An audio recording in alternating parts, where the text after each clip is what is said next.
I didn't notice when the first star disappeared, only when the last one did. The world went quiet, like someone pressed a thumb to its throat. No crickets, no cars, no planes drifting home. Our dog, Finn, growled at the window, then slipped away and hid under the table. The lights blinked twice and died.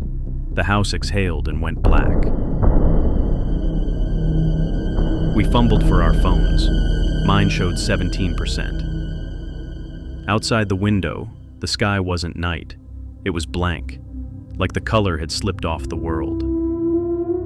We stepped out with a torch that felt too small for the word dark. A few neighbors gathered, their candles trembling in the air. Whispers drifted through the group, about a blackout, about military drills, about shapes in the sky. Finn barked once, then tucked himself under the porch, tail pressed to his belly. A low hum began, deep, bone-heavy, as if the earth itself was vibrating. The neighbors looked at each other, uneasy, then retreated indoors. One by one, the candles vanished behind doors that locked quickly. We followed, because when no one knows what to do, they go home. Through the blinds, we saw them.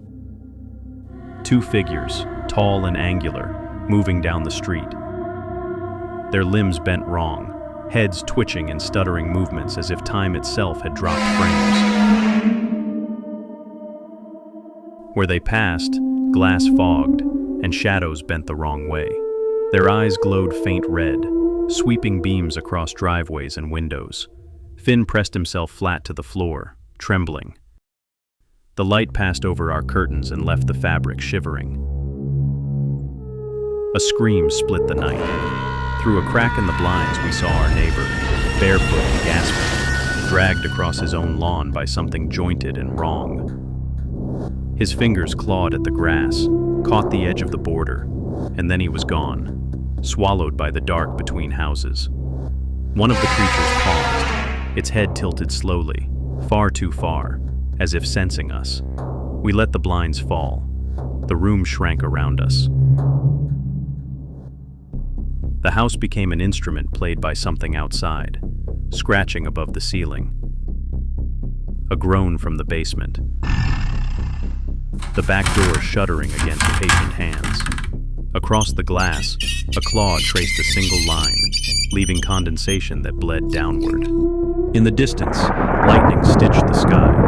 For an instant, the shadow at our door recoiled from the blue-white flash, twisting away. We didn't notice, not yet.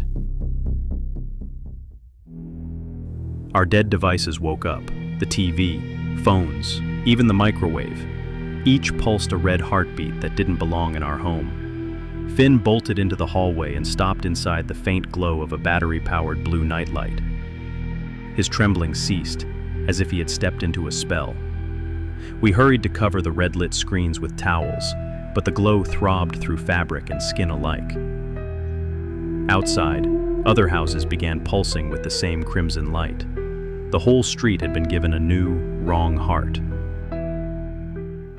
The back door cracked, spiderwebs of white spreading across the glass.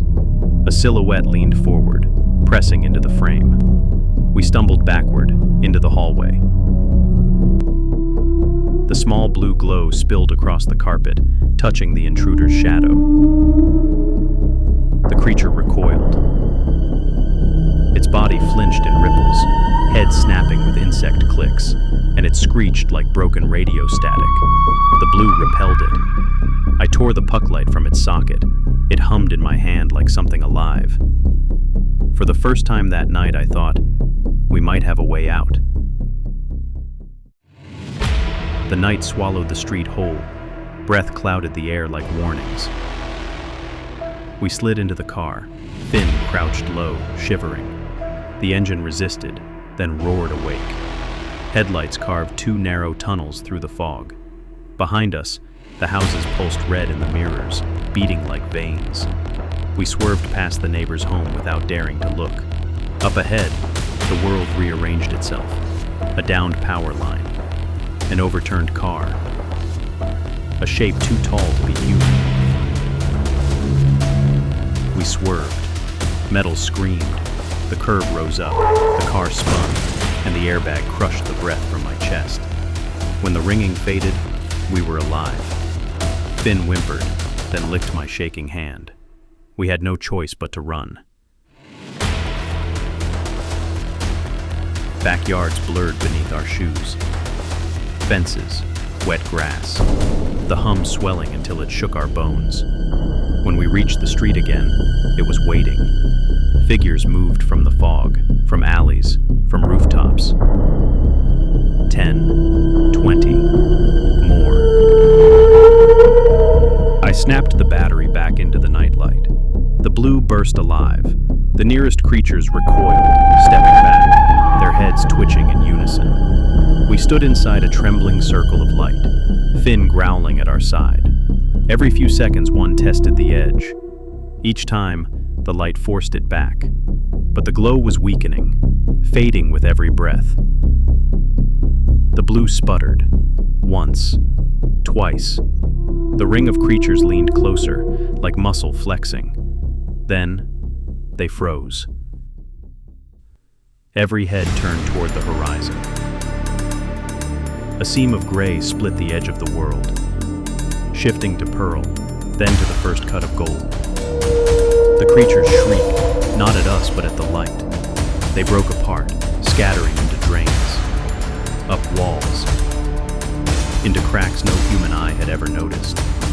The red pulse peeled away with them, torn off the neighborhood like film.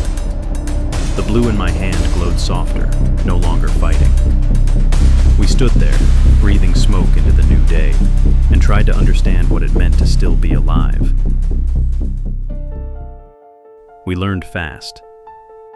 By dusk, hardware aisles were stripped bare. Blue camping lanterns, battery puck lights, neon strips meant for bedrooms, anything that could glow cold and stubborn. Apartments taped them to windows like talismans. Terraced houses lined doorframes in cyan. Shops built walls of blue in their display windows.